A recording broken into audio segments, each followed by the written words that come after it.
Great. Okay, so big thank you for everyone for joining us.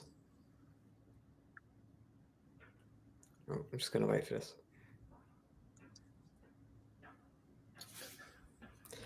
So yeah, big thank you to everyone for joining us today. Today's topic is going to be about agency growth and how do you break through those plateaus or glass ceilings in terms of getting to the next level of growth for your agency. So we've got two great guests here.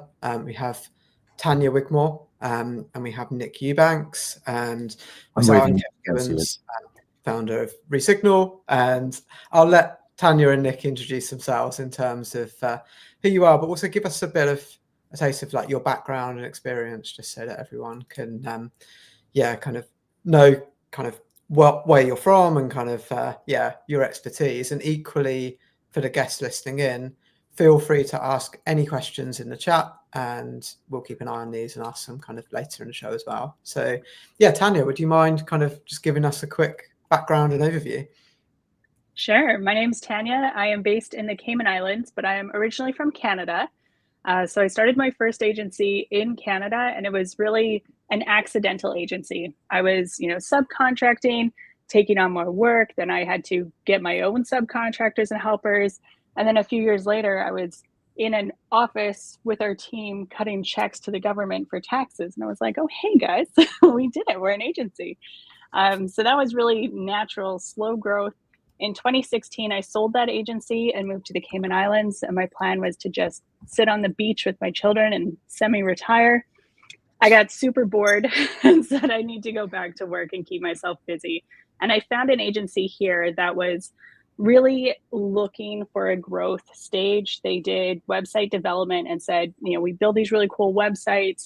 Then they launch and that work is gone, that client's gone. We want to keep them. So I said, well, let's add marketing to the mix. And I joined their team and we just scaled up rapidly. It was fast and furious and it was so much fun. And then that agency had an exit. And then I said, well, what am I going to do? So I'm doing it again.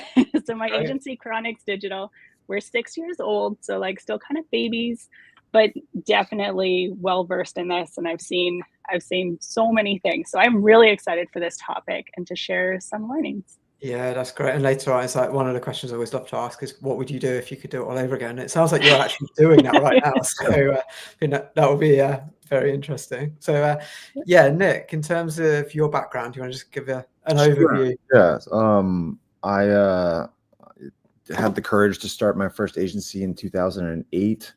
We were also very heavy on the web development side. My two partners were both web developers. One was front end, one was back end. I was the person writing the emails and coming up with the ad copy and trying to figure out the SEO.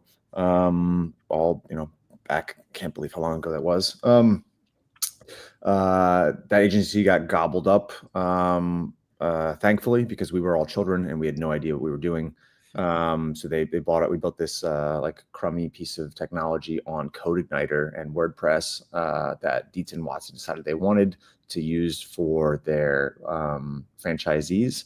So that was my first agency experience. And then I kind of accidentally started another agency in 2016 that got to 20 people. 20 full-time team members before I joined full-time, which is a little backwards. So I was running an e-commerce company at the time. I had no intention of starting an agency. That's why it was very much an accident. I used all of the revenue from clients to hire people to build the team because I had a job. It got to like a sort of breaking point in 2017. So I jumped ship on the e-commerce venture. And then in November 2017, went full-time in From the Future. 2018, bought two other agencies in January, Webris and True Voice Media. 2020, hired a CEO. 2021, bought Plush Digital. And then just sold that agency to private equity last March. So big agency arc, but what I do now is I actually buy assets for a publicly traded software company that most marketing people will probably know of called SEMrush. But I also then coach agency founders on building agencies because There's a lot of things that I wish I knew. There's a lot of huge mistakes that I made, like buying 2 agencies in the stretch of a week. Was probably my biggest professional mistake. And I really wish that I would have had somebody that I could have gone and talked to about this stuff. Big week. But yeah. So hopefully I've made all the mistakes so so some people can make less. Yeah, and I actually think that's a good place to start, because I think as much as we all want the answers and everyone's listening to this wanting those kind of golden nuggets and pieces of advice that can help to take you to the next level, the reality is you're going to try things that some things will work better than others. Some things will work for some people or some agencies and not work for others. And the reality is there's no path that includes no mistakes. So I think actually hearing a little bit about how you both got started, if you were to almost like revisit what that looked like in the early days of figuring out, oh, actually, I could turn this into an agency and maybe we could market ourselves and win more clients, as you were talking about, Tanya. I think it'd be good to hear kind of what those stages were, and maybe kind of think in early days of how do you go from almost like consultant into agency through to the first $1 million of revenue, and kind of what there's different markers, I think, of what you need at different stages, but really kind of that almost like 0 to 1 style stage. What does that look like? So yeah, Tanya, if we take you back a bit in terms of those earlier days. I think we all start this because we love what we do and we're passionate about it, and we have that enthusiasm. So other people are like, yes, I want to work with you too, whether that's clients, team members. But it's hard to let go of the things. When we're starting and we're a team of 1, you do everything. And that's the most important part at the start, is to get rid of the things you're not good at. So for me, like monitoring the accounting, be like, I need a bookkeeper to do these things because I hate it, takes my time, and I can focus on things that I'm good at.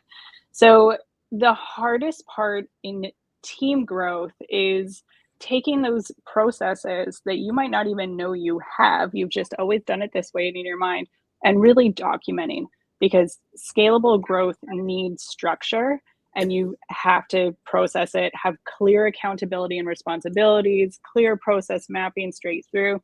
Even if it's nobody else in that role yet, and it's just you, seems like so much work when you're just starting to be like, I don't need to document process for myself. I know what I'm doing. But it makes it so much easier when the next person comes on, and then the next person and the next person, and then your team can train each other, and you get to remove yourself out of all of that. So I would say like number 1 thing for growth. Yeah, that makes sense. And I guess it works both ways. If you hire around the gaps or the areas that you don't enjoy as much, but equally, I guess you double down on what is it that you're truly good at? What is it that no one else can do, or would be very expensive to hire? And how do you then take stuff away from your role that allows you to do that? So I guess in the early stages, like you say, any agency founder is spinning a lot of plates, whether that's operationally in terms of clients, it could be finance, it could be HR, through to client services, new biz, marketing, yourself alongside that. And I think it's, like I said, I don't think there's a one fits all for a founder, but it's finding what your true strength is, and then plugging those gaps kind of longer term, in terms of kind of where you focus, and that will probably evolve over time as well, I'm sure. Yeah, it definitely does evolve over time. So now as we're hitting our next plateau, you hit that position where it's like, well, now we need multiple people in the same role to fill like even operational things, and having those clear ownership of who does what. I'm a huge fan of the EOS framework for operations. So like having the right people in the right seat and just that clear accountability, so clutch. Yeah, absolutely. And Nick, I don't know if your version will be a bit different to this, because you mentioned you joined an agency at 20 people. So I guess if there's examples. Well, I started the agency. I just Right. didn't work there until it was at 20 people, which I think is a little backwards. So I see. I'm saying, like in my first agency, I was doing everything. There was 3 of us. We were 23 years old. We did everything for everybody. We took every dollar we could. We had no idea who we were or how to manage people or build processes or SOPs or it was sort of just tapping personal networks. And again, we had this like golden parachute in terms of like one of our clients wanted something we built, and they had the foresight that we didn't as 20 somethings to be like, you know, how much are you guys doing? We'll just buy your whole company. It doesn't make sense for us to just pay you for this thing. So anyway, but the second time around, what I did was I invested really heavily in those processes up front. So the first client that came in before it was really an agency, you can't see me air quoting, but like, you know, when it was a consulting project that came in with enough money to hire somebody, I hired an ops person as my first hire. Right. I hired somebody who was a tax accountant from PwC, and you know, he did not like his job. But he had the characteristic. He had no agency experience. He knew nothing about marketing, but he had the characteristics that were really important, right? So, you know, as a tax accountant, he was meticulous. He had attention to detail. He understood deadlines. He understood communication, and it didn't matter that he didn't know marketing.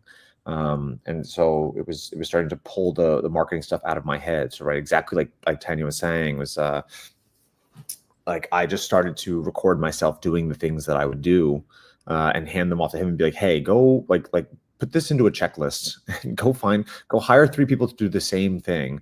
And whichever one comes back the best, let's hire them for an engagement, and let's have them try to do, you know, the process that you created from the process that I didn't even realize I had. I just recorded myself doing. Back then it was like this, you know, keyword deliverable. And that was sort of where that all kind of began. But again, all very by accident. It was all, yeah, you're like, I feel like the agency story for so many small agencies is you're building the tracks, you know, as the train is barreling down them. Absolutely. Yeah.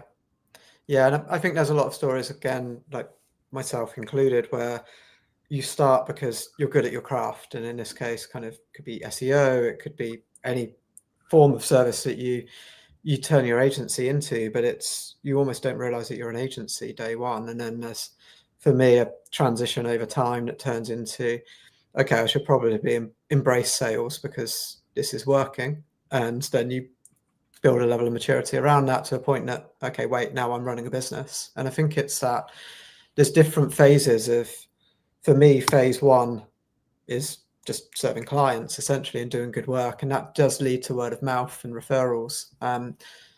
I found for myself in those earlier days, I was front and center of largely blogging, Twitter, social media, those side of things, which then turned into conference speaking and events, to the point that I was probably speaking at easily a couple of events a month, if not more so, just to try and promote the agency brand.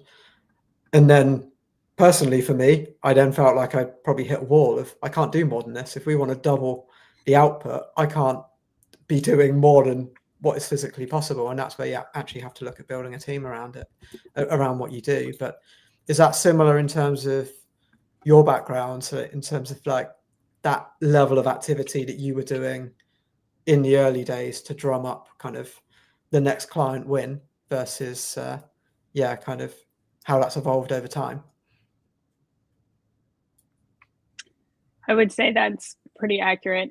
Because with an agency, we're only really bringing in money when we sell and deliver things. So that Right. marketing budget really has to be thoughtful. Like, we can only build the tracks as we go. So definitely building the tracks as we go, kind of stretching ourselves thin. I did find early at the start, just in my personality trait, I would get on the sales calls, build the relationships, and just generally want to help everybody so much that then I also felt personally responsible for delivering every single engagement, which is obviously not scalable.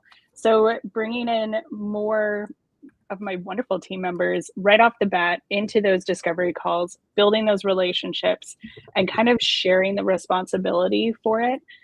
Baking in like cross-sell and upsell incentives throughout our engagement so that our client services team has incentive to grow and nurture those relationships a little bit more, and building partnerships.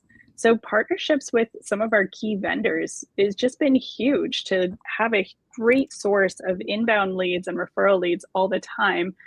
We're helping them do their jobs, like our software partners specifically. They're trying to sell software. We show them how it works and help hold their hand through it. So those partnerships with other like software companies, other agencies that don't do what we do has just been really great. And we can build those relationships with several people in the agency. So I don't have to be the only person.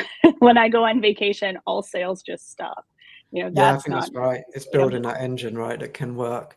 It's not that you wouldn't do any of it, but it equally, if you can take a vacation and you're still getting leads through, you've still got people managing pitches, and yeah. And I mean, Nick, in terms of your experience with this, are there any kind of key milestones in terms, whether it's revenue or team size, that you would look at and say, this was a turning point from going from maybe just yourself and maybe a couple of people operationally in the team through to more of a growth engine and a sales and marketing team approach? Yeah, I think the major inflection points came at like 5, 10, 20, 35, 50, 70. Right. And I've never hit 100 people at an agency, so I'm sure there's a bunch more breakpoints on the way to thousands of people, but at 5 people, everything's is actually relatively simple. Everybody wears a bunch of hats, but people kind of know their roles, and it's kind of all hands on deck. It's like all the cooks are in the kitchen all at once. Documentation can be kind of fast and loose, and things are constantly changing, and it's not really that big of a deal. Get to like 6, 7 people where you've got like some setup where there's like a chain of command almost. There's some reporting structure where it's like, all right, now I've got my team lead is now managing multiple contractors, so we have a little bit of redundancy on these deliverables or on these processes, and things begin to break, right? And I think that was where it started to become really important that we standardized, because like up until that point, a lot of the deliverables were I'm a marketer, so I'm going to use some marketing. I'm going to say they're bespoke, but that's really putting a really fancy, like I'm throwing a fancy sheet over a big pile of clothing. Like it's not bespoke, but like they weren't standardized. It was like, oh, this company does this cool thing, so we'll add this little bit of extra information. The deliverables, to Tanya's exact point, it's like we were just trying to deliver the most value that we could to each client, to like really, do the best work we could. So everything changed, and like sometimes they were getting better, I hope. But it was the lack of standardization made it really hard. And that I think that there's a tendency for a lot of us, especially if we're creatives, to be really resistant to the idea of productization. Right? You're like, well, I don't want to productize my services because it's not the same. It's different for every client. Businesses are different, clients are different, their audiences and customers are different. But the scalability, like I've given the talk a couple of times that as an agency, any kind of agency, if you're an agency that's selling professional services, you're running a time factory, and the faster you can get things in and out for said amount of time, the more money the agency is going to make.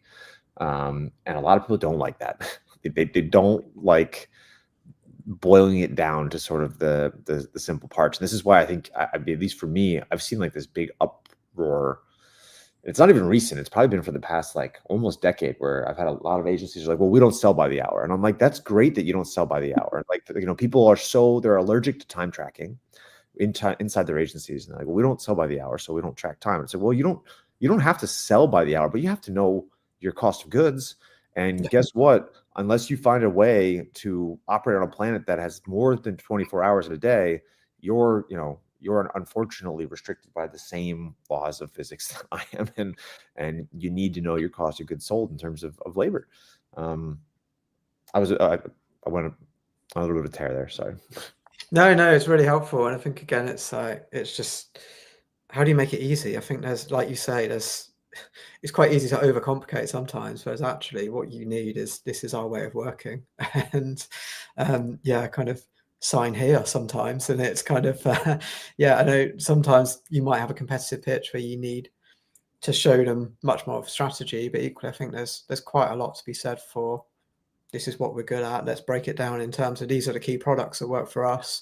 And yeah, I think that productization is an important step of how you grow as an agency. And again, there might be tailoring amongst that, but it's not reinventing the wheel every time you send out a new proposal. Yeah, Nick, I think you're bang on. I've worked with a few like startup agencies as a mentor, and it is surprising and a little alarming how many agencies really want to grow but have no idea how much they should be charging, what things cost. They just like pick a number out of thin air, but haven't done, the research internally to say, well, what do we offer? How long does that actually take our team? And what does that cost our team? So they're not pricing effectively. They're just like, well, I think the client will pay $1,000, so I'll charge that, without evaluating like, is that great because it takes you 1 hour, or terrible because it takes you 100 hours and you're losing money by taking on this work? Yeah, absolutely. I think one question I've got in terms of, before we kind of move on, but it's, if you've explained the journey of what this looks like, of step one, beyond the founder-led sales, spinning lots of plates and doing absolutely everything, let's call that step one. Step two is having a clear process and standardizing kind of your ways of working. Along that journey, and again, there'll be different stages, what do you see as being the key hires? And alongside that, how does your own role change from, like I say, step one is you spin all of the plates, through to the end game might be you're not involved at all, but what does that look like in terms of that kind of sequence? And yeah, maybe Tanya, if you wanted to start in terms of your experience with that. Sure. Well, starting from scratch, as I've done a few times here, my first key hires were people who could cover me, because as the person who does all of the sales and building, I'm going to sell what I'm comfortable with, what I can easily sell, and what I'm going to deliver. So having someone who can cover me is pretty important, so that as I hit capacity, we've got overflow, I can train, I can take a vacation, and then we can build that out. So first, cover your strengths and then cover your weaknesses. I've seen several agencies kind of like the reverse of my starting story, being like, oh, I do marketing, I want to hire for development, and bringing those assets and resources on too early when they don't have the work to support them. So really making sure that your first hires aren't totally new product lines that you can't support yet. So for me, it was complementing what we were strong with as an agency and then building it out. And then as we hit those plateaus, really structurally, are we keeping all our ponies in the corral? So operations is critical. Having someone oversee client services as a whole, because we can't, we have to have some standardization and oversight with that. So those are my like next plateau sort of hires, from going from the team of, Mick mentioned 5 people, everybody. Yep. Once you hit 15, 20, you can't touch base with people all the time. So you need the role accountability. So for us, operations, client services. Yeah, that makes sense. And then as you get into kind of like the sales and marketing growth team, and I get there isn't a one-fits-all answer for this, but I'm going to ask it anyway. But like, what do you think comes first? Is it a marketing role or is it a sales role? I'm partial on marketing because I like to believe that a solid marketing strategy does half of the sales lift for you. Where if you just lean in on sales without having that marketing support, it's harder. You have to do more outreach. You have to do more lead gen. You have to go find the leads and bring them in. Yeah. Where like a good inbound strategy, good network building and partnerships will just bring more in naturally, and it's easier to sell a warm lead.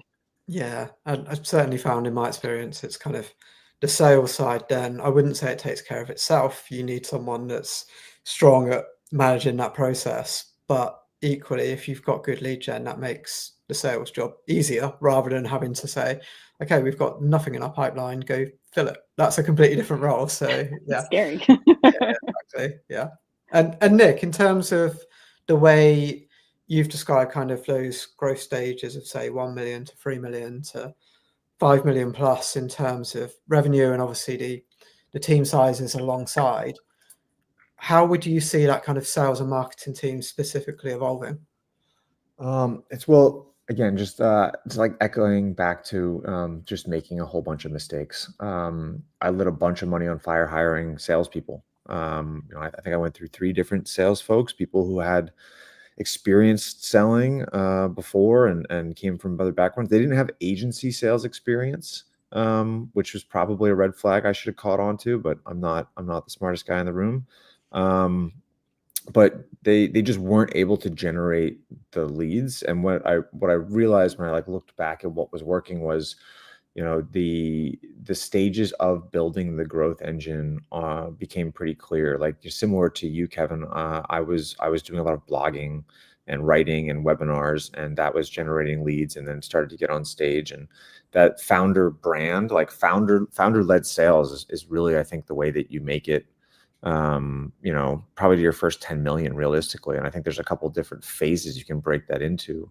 But the role that I found was when I focused on what I was good at, which was generating leads and doing sales, was where I needed the most support, was in more of a sales support role. So the first role I hired for, when we were probably at around somewhere between 4 and 5 million, was somebody to help me build the deck. So the discovery call would be done, and what we did was, as we standardized a lot of our services, they would sketch out the scope on the discovery call. They get a sense for what's the budget, what's the scope, and then we had this folder, like a Google Drive folder of slides, when there was 100 different slides, and there was a slide for each service or each deliverable, and we kind of could do this choose your own adventure scope creation, where based on the discovery call, we could actually get a deck. Because that was the thing that was the biggest bottleneck for sales when we had lead figured out, was it would take me a week or so to turn a deck around. And I'm coming back to sales 101, right? Time kills all deals. So you can't take that long. You can't take 7 to 10 business days to turn a deck around for a client. So that was a really big unlock, was when we standardized our slides, and I had somebody that could throw the decks together between the discovery call and the sales call. All I had to do was sort of go and bless the decks and show up on the sales call and be a talking head. That made a big difference. Yeah, so it's just making it more streamlined, because obviously your goal alongside that from a marketing perspective is you want the strongest pipeline possible, full of great opportunities. But then the challenge on the sales side is you need to be able to handle that demand, or get very strict at pre-qualification is the other thing that's probably essential alongside that. But equally, you don't want to be leaving money on the table if you feel like it is a good fit client. Yep, couldn't agree more. Yeah. And then in terms of what that looks like as you grow, so Tanya, for you, in terms of your journey of winning bigger clients over time, and I think this is a natural progression for agencies, that in the early days, it's kind of let's win whatever's out there. Quite often that means local clients, and then you maybe find a niche. I'm speaking from experience here. If I certainly didn't have it all figured out earlier on, I wouldn't say I've 100% cracked it now, but over time, you kind of find your niche in terms of what you're good at. And that sometimes a mindset or a mentality shift of, actually, we don't need to be winning a client every single week. We could be winning sometimes even a handful of clients across the year. But if they're the right clients, if they're enterprise, for example, that could move you much further forward than if you were winning 100, for example. So how does that evolve in terms of almost going up through the gears in terms of the types of clients that you attract, and then obviously that level of effort that goes into winning those clients? Yeah, so kind of tying back to knowing your margins, knowing what things cost and how much you're making off them, that has always been a really clear guider for me. That's kind of my North Star. I may love doing this type of work, but if it's consistently unprofitable, let's take that out. So learning to say no was really big for me, to make sure that we're taking on the right projects, but then kind of niching in and getting better, bigger clients. Kind of going back to sales and marketing, what's first? leveraging the work that we've done. So case studies, testimonials, getting reviews, and really solidifying ourselves in the industries that we want to work with, the types of clients we want to work with. Because when we can show, we do a lot of finance. So when we can show a potential finance client, like these are the banks that we've worked with, these are the credit unions we've worked with, these are the fintech companies, a lot of those logos carry a lot of clout. So just showing our work and showing those testimonials has been really, really critical for sealing the deal in them, especially because we have longer sales cycles. Sometimes I want to have referrals, and building relationships. So we do a ton of HubSpot work. We're a HubSpot partner agency, and building relationships with the HubSpot sales reps. And when they sell HubSpot, they need to know that they can hand it over to a partner that can actually deliver. Some of these enterprise projects are huge. We're migrating full tech stacks. Like, it's not, open the directory and just take whatever is first. They want to have that clout behind them. So having HubSpot say, hey, Chronix Digital is a fantastic partner, especially for fintech, that has been how we come out with that competitive advantage. Like, we wouldn't have our name on the table without that. And then once we talk to the prospect and build that relationship, that's how we can close. Yeah, and I think it sounds like your position is very tight in terms of the niche that you serve and types of clients. And I find that's a common trend across agencies who potentially have been around a bit longer and grown in terms of those levels of maturity. Of you start, and this sometimes feels a bit backwards, but you would start by saying, we're going to serve everyone, and we're not going to turn down business because we're trying to grow. And I get it, that makes sense. But I think over time, like you say, you build a track record, you've got the case studies and testimonials, you partner with the platforms, and then from there, you become the best fit for a specific type of client, which opens the door to enterprise. An enterprise client isn't going to want to hire you if you're a jack of all trades that does everything for everyone. But if you've helped their closest competitors and other big brands in the market, and you've got the case studies to prove it, then they're much more likely to put you on that shortlist and choose you. So I think it's an interesting, again, mindset shift from an agency perspective of, to grow, you need to say no more than you had before. And I think leading into that, Nick, I actually listened to the podcast you did recently with Josh Peacock. And you mentioned on there that some advice you often give to agencies is to challenge yourself to fire the bottom 10% of your clients. And I totally get where you're coming from. That sometimes you have legacy brands, you have clients that you've been working with because it's your mate's company, et cetera, and it's like, actually 5 years down the line, that just doesn't make any sense, if it ever did in the first place. But I think the flip side of that is actually you probably need to become more selective in your sales and marketing as well. It's actually, if we're going to replace our client base over time, you want that to go again through those gears of, we're getting bigger and better clients that we can serve, and how do you position yourself for those brands that can bring the scale, maybe your average order value, and the budget required goes up over time as well. So yeah, it'd be good to hear from you in terms of what that looks like in terms of becoming more selective over that evolution of an agency. So I'm a huge believer in really niching down. That's not a new concept, but I think that I still talk to a lot of agency owners that are hesitant. There's the two most common like gripes that I hear are, one is like, well, like our total addressable market is going to shrink too much. Like that's like there's just like that's too tiny of a market. Which is never true.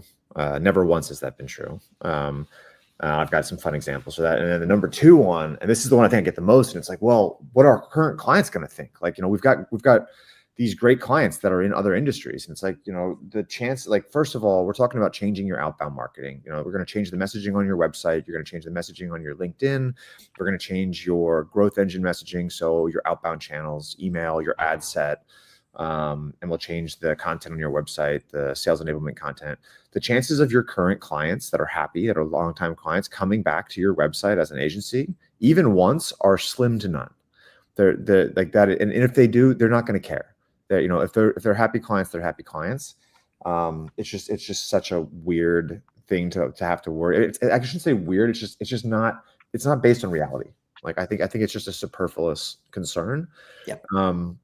And then the other thing that I love to talk about is, you know, the tighter you go on the niche, like the more qualifications you put in terms of size, geography, service specialization, the less competitors you actually have.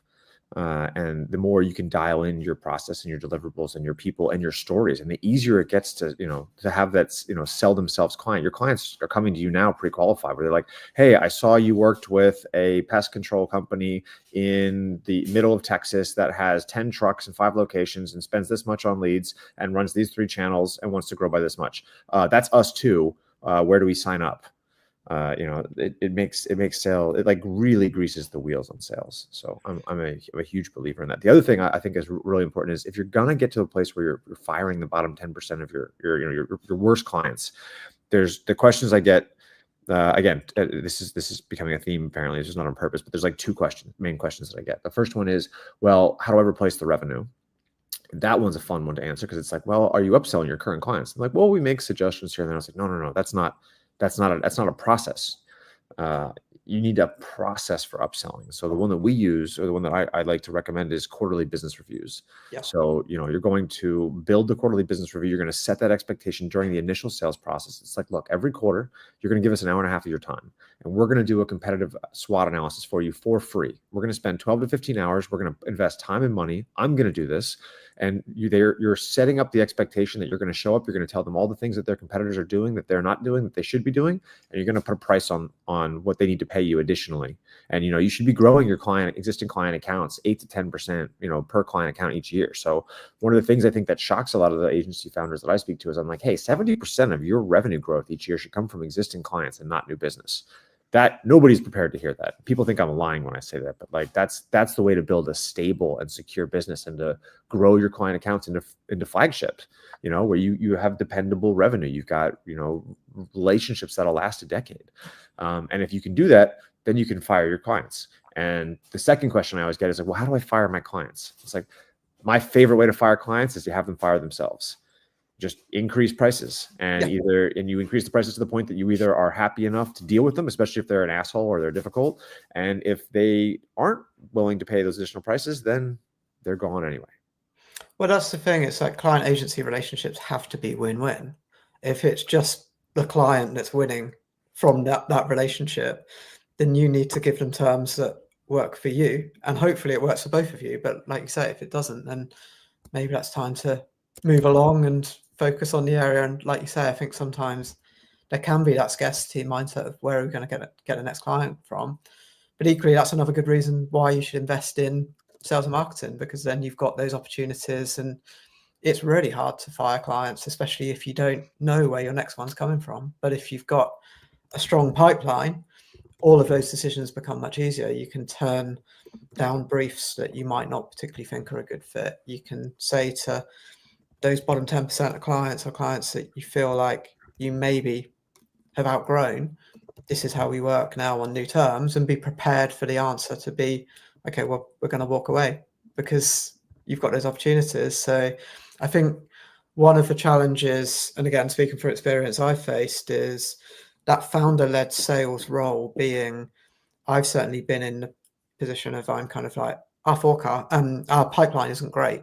So I'm going to fill the pipeline. I'm going to go out and speak at events. I'm going to write. I'm going to put myself out there on LinkedIn as much as possible. And then we've got a great pipeline. So it's like, okay, well, I'm going to close the pipeline and I'm just going to focus on this. And all we need now is if we can win 3 of these 5 or 6 pitches, we're fine. That's set us up for the year. And then hopefully you win. And then you go back to, okay, I need to fill the pipeline. And I think, again, there's that level of maturity in a business where you get to a point of, this is mad. I mean, I've certainly been there where it's like borderline burnout as well on top of that. But equally, it's kind of, you just need continuous pressure. You need, for me, it's very much accountability in those key roles of who's going to be responsible for your marketing, your inbound, whether you do outbound or not. If you do, you need someone that I think is accountable for that side of things. And then equally, on the sales side, you need people that can keep moving them through. So I certainly see it's that team approach is an important step of how you can get to, kind of that continuous pressure, if you like, of how do you keep everything moving at the same time. I will add on to that, Kevin, that, the stress of firing a client, I found often the ones that are in that bottom 10%, whether it's their budget sucks or maybe they're just jerks, like there's a few that are tricky clients, that stresses out the team too. So almost always when I've fired a client and I'm like, we're we're increasing our rates, and they're like, well, this is ridiculous. And we're like, well, sorry. Or, we put on the jerk tax and we bump that up. The team is always happier. So it just increases morale. They're not stuck on these projects where they have to work like with minute time to achieve results. They don't have to take calls where maybe people are treating them poorly or rude. Like the team is worth way more than like that itty bitty budget that client is giving you. So there's so much more benefit letting them go. The jerk tax should be into the hundreds of percent as well, I think, because it shouldn't be worth it. And we certainly, I think it's important to look at long term in terms of where you're trying to go. And I've looked back in the past, trying to think when this was, maybe 6 or 7 years ago now, we had a very good year in terms of new business wins. Probably even now looking back, potentially a record year. But we stood still. We ended up from a revenue standpoint, I think it was literally flatline, no growth, because we lost clients alongside winning new business. And it's kind of like, okay, well, that one thing's working, but it's actually, these are all interconnected. And to your point, if I was to look back and say, why did we lose some of those clients? I would put it back to, and I have gone over this is in terms of a reflection, but 6 months prior to that, we lost 2 or 3 very key people. Those key people left. Those clients didn't leave immediately. They gave us a chance to recover the situation with new people. That didn't really work out. And then those clients left, which left a massive hole for us to fill, which we filled. But that big new business year should have been growth. And I think that's the thing of, you can't just say, right now, we're going to focus on this one thing and take your eye off the ball of the other. And to Nick's point, the 70% growth in client services, once you've got those level of clients that are at, certainly when you win the bigger brands, quite often they're harder to win, they're longer sales cycles. But if you're doing good work, you're also in a strong position to retain them, because it is hard to then replace you. If you're doing bad work, then sure, they'll find a way to get you out. But if you're doing good work, then there should be a way that you are able to grow with that client. And then it is that whole kind of much easier to sell to an existing client than it is a new one. And I think it's, kind of having that approach across client services and new business.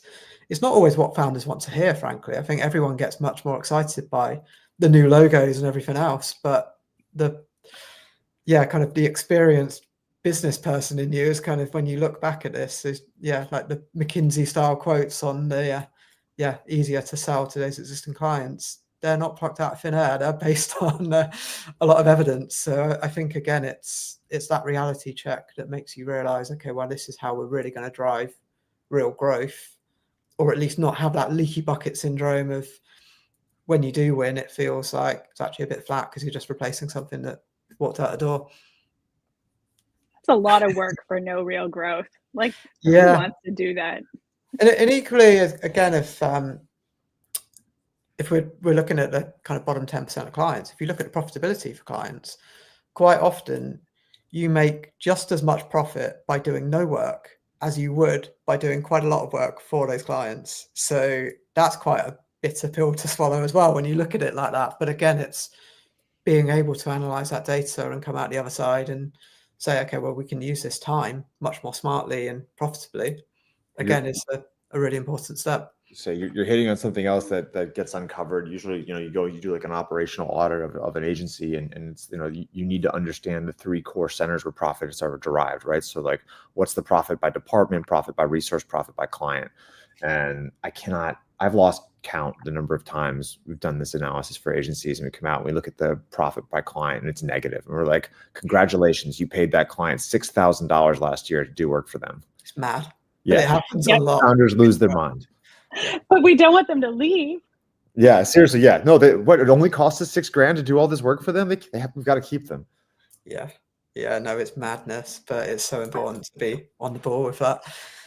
One question I'd like to, kind of touch upon is, Nick, you mentioned the 2 acquisitions within a week, and obviously beyond the point of that being obviously a mad week, and I'm sure the learning is maybe don't do biggest professional mistake. but equally, what's your experience on the acquisition route to grow? Because we're in a relatively tough market, or certainly have been in 2024. Sales cycles are taking, on the longer whole, than ever before, and more companies than not, especially if you're bottom market, mid market. These companies are becoming allergic to retainers. It's a 4-letter word at this point. So I think there's 2. So one is to answer, just direct answer to your question. I still love growth through acquisition. The thing was, I think we learned our lesson. I think I definitely learned my lesson with those first 2 that I crapped the bed on. So when we bought the 3rd agency in 2021, that was a home run. That was, we got talent that we sorely needed and couldn't hire for. We got logos that were excellent. We got leadership, and we understood at that point, after completely screwing up, which was completely my fault. It was nobody else, just me. But after really kind of screwing the pooch on the first 2, understood what needed to happen to do it right the 3rd time around. So 3rd time's the charm really is true sometimes. And so I think growth through acquisition can be tremendously effective if you understand how to do it, how to map the services, map the clients, design the organization. This is stuff that again, I had to sort of, it was trial by fire the first time, but figured it out the second go around.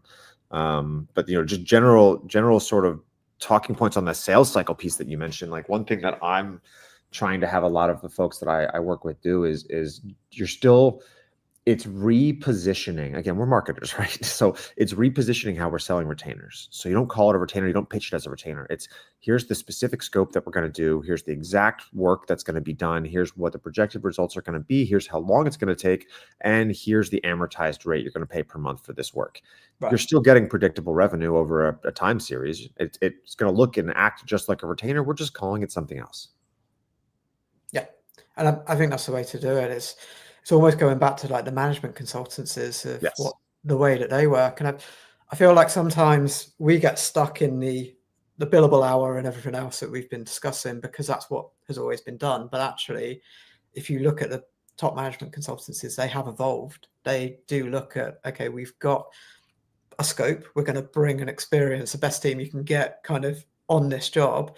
We've got a target, and we're not afraid to put a KPI in terms of what we're set out to achieve, and there's a budget to pay for that, which I'm sure is quite a large number, but equally there's an ROI and a return that makes it significantly worthwhile. And equally from their perspective, they're not thinking this is a one-off project that we then wave goodbye to. They're thinking this is the opening of a door that I'm sure makes sense in itself in terms of the financial reward, but equally that's step 1. And then how do you move that into phase 2, phase 3, etc. from there?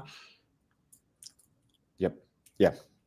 Have you seen that too, Tanya, in terms of maybe a reluctance of people signing retainers, and sometimes you need to be a bit smarter around how you, even just the language that you use with. It's also just elongating the sales cycle, I think. Yeah. We are now, we've had a lot of success with rolling bank of hours. So, let's say you need 10, 20 hours a month. It's a bank of hours. You can use it. It can roll over if you need it. But if if we're working together and then you need to stop for a month or 2, no problem. We can top up later. We can pause. So just being more flexible with terms, I find, is a lot easier. But the bank of hours is nice because then you can cap it a lot easier too. Where like the monthly retainer, I find sometimes you're partway through and you've used all your budget. It's hard to ask for more because it's like a scoped out retainer project, and it's hard to be like, we underestimated or some other obstacles or objections came up that we have to work through, or the bank of ours are going to be like, used our time, we need to top up a little bit more this month. We've had a lot of really good success with that, with people being much more willing to be like, oh, no problem, extra 10 hours here, extra 40 hours there, and just like keep it rolling. So that's really worked for us lately. Yeah, no, that makes sense. Great moment. Appreciate we have 10 minutes left. So I'm trying to think what people would want to hear the most in terms of their results. And I think one thing is actually maybe going a bit more tactical in terms of if you had to focus on one channel of where to get leads from right now, whether that's a platform or a partnership or just one way to generate leads, events, etc. There's always different ways to do this, but what would you be advising agencies to strongly look at for 2025? And happy if either of you want to go first. Yeah, Tanya, do you want to start? Sure. I'm going to lean back in on your referral network. So, whether you're small and that's more like contractors and other small agencies you're working with, or if you're growing and hitting those next platforms and it's, your software partners, your industry partners, just really lean on your network, because that's where the best leads are going to come in, and they're going to come in so much warmer. It's hard to trust what you see in search. So even if you have like the best inbound marketing, you're going to events, reading blog posts, having that direct referral just carries so much more weight. So I would say, it's time intensive to build those relationships, and it's hard when budgets are tight, but invest in growing your network and making connections and lean in on that. And on that, do you do anything that maybe amplifies the fact that you're looking for partners? Do you have a partnership program? Do you offer referrals? Do you run co-marketing events, like those side of things? Or... Yeah, we're actually quite selective because there's only so much time in a day, right? So we really hone in on the networks and partnerships that add direct value, where we can add value to them and they can add value to us. So our technology partners like HubSpot, CallRail, Apollo, like we know that we're cross-selling, so definitely building those. Also industry specific. So, I remember the Women-Led Sales Collective, that is like a community group where we can share ideas and lean on. I also work with a couple other HubSpot partner agencies, and we have like a partner user group. And that's the best way to get, like we're saying, where your niche really qualifies you to your clients, your niche also qualifies you to your partners and your network. So when you go in with a question, you're going to get really good responses right away, and you can answer their questions too. Yeah, that's great. So it's just being front of mind and making sure that they know kind of who you are at the right time. Yeah, perfect. And Nick, in terms of what you would be advising agencies to focus on right now, is there anything in particular that you've seen work well recently that you'd be advocating? I think it's all, in my experience, it's all a lot. Well, I shouldn't say all. A lot of it comes down to size too. So like I think the average agency founder is good at sales. They just are. That's where most of us happen. We had enough interest from our networks and from friends and family and referrals that we couldn't handle the work ourselves. We oversold all the time that we were willing to sell for. We're able to sell for hours. We had to hire other people to support it. So we're sort of all been naturally born into like these sales roles, sort of. And I think that anybody who is a focused and determined individual can brute force their way with their network through to $1 million a year in revenue. I think that leaning hard into exactly what Tanya said, which is building a referral network, building relationships, putting the time in at events. You don't have to be on stage, right? But just meeting the people and finding the alignment between referrals. I think that can get you to 2 or 3 million. I think to get from 3 to 5 million, you need to have an outbound strategy in place. You need a core offer. You need an ICP. And you should be running ads, not on search, but not on LinkedIn to start until you really have product market fit nailed down. But on Meta, you can run ads very cheaply, especially if you've got a really specific offer, and if you can use a technology partner like an Apollo is a great example, or a list kit, or what's the other one I'm forgetting? The other real popular contact database these days, Instantly. You can build those initial target lists. You can run the ads for $1,000, get enough data to build lookalike audiences, get get outbound email up and running again. You need a core audience. You need to have infrastructure built. That's a whole separate webinar, right? How to build outbound infrastructure for scale. Absolutely. But then I think that's enough. Like those pieces will get you to the 5 million mark. To get from 5 to 10 though, I am a really strong believer that it's going to be personal brand that's going to get you there. And the best way today, tactically, to build a personal brand, I think, is on LinkedIn. I think it's native content on LinkedIn, and I think where most people strike out is we've probably all seen that graphic of the guy mining for diamonds, and the guy like always almost there and turns around, and you've got the guy who's about to hit it because he's just kept at it. They say the same thing about podcasting, blogging, YouTube.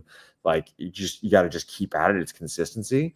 The magic that I've found from a lot of the folks that I work with is you can't do it once a week on LinkedIn. And what's worse is it's like, 2 or 3 posts a week consistently will do it. It's like 5 times a week. And like they're consistently seeing that, like, near daily posts. And like there's a formula. Matt Gray has the best framework out there, in my opinion, for how to write viral posts and viral hooks to make that work. You have to have the core sales enablement content on your website to draw them back to. That sales enablement content should tease out your core offer. Ideally, that core offer is free or low cost. But like, this is what I was saying, is like stretching out that sales funnel, I think, is what's really working today. And then it's just figuring out how do you drive as much traffic into the top of it as you can, right?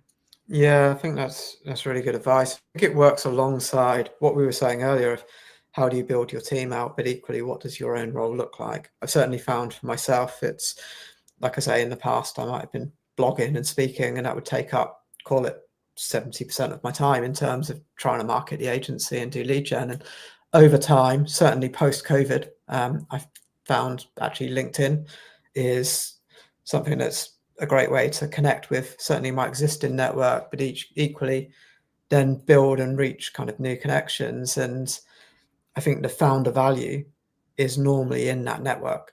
It's how do you leverage that network and how do you keep front of mind in terms of making sure that works for you from a lead gen perspective. And then, yeah, like you say, having the sales enablement, whether that's from a website perspective, a sales team, probably all of it underneath that.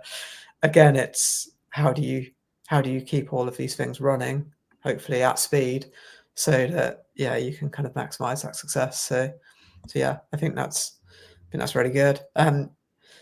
Conscious of time, I think we've got 3 minutes. I don't know if there's any final tips, or actually 3 minutes is quite tricky on this, but I'm just going to ask, like, what's the biggest mistake you think you've made in terms of the sales, or like the biggest learning that you've had looking back?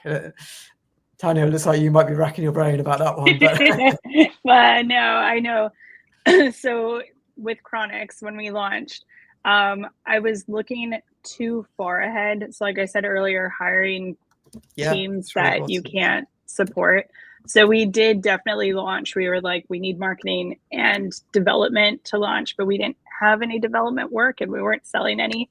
So that was probably the biggest mistake, is right at the start, right when we had $0, like having to deal with a department that had no revenue to support. So that was probably my biggest mistake, was just not hiring for our needs, but hiring really aspirationally. And that was a big challenge, especially because we were just at the start.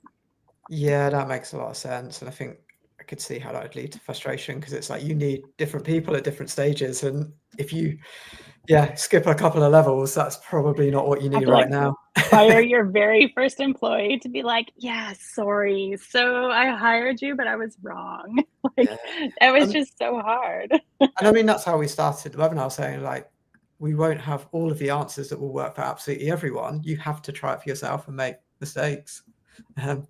Nick, in terms of any howlers you would have learned from in the past, is there anything that stands out? Oh yeah, number one, far and away for me, like instant answer, is resource management. Not actually understanding what your utilization capacity is, and being and nobody's ever nobody I've ever talked to, never once has ever been overutilized. They're always overstaffed for where they are, and I think it's because the mistake that I made for many years was I when I would get to 70% utilization in a department, I would go higher. So I was like, oh, I've only got 30% left. And the greatest advice I ever got from my first like agency mentor was like that 30% that you're hiring for, that's all your margin. Like 30% margin is a great agency business. That's a beautiful net margin, and you're guaranteeing you're never going to get there. So, run your departments at 100, 105% capacity for 30 days, do resource projections. When you're projected over capacity for 30 days, then you hire. So. Yeah, it's such a profit train. So yeah, no, that's really good advice to end on. And we're bang on time. So yeah, massive thanks to both Tanya and Nick. Really appreciate what's here. And I'm sure a lot of agency founders will find this extremely valuable. So yeah, thank you very much. Thanks for having me. Thanks for having us.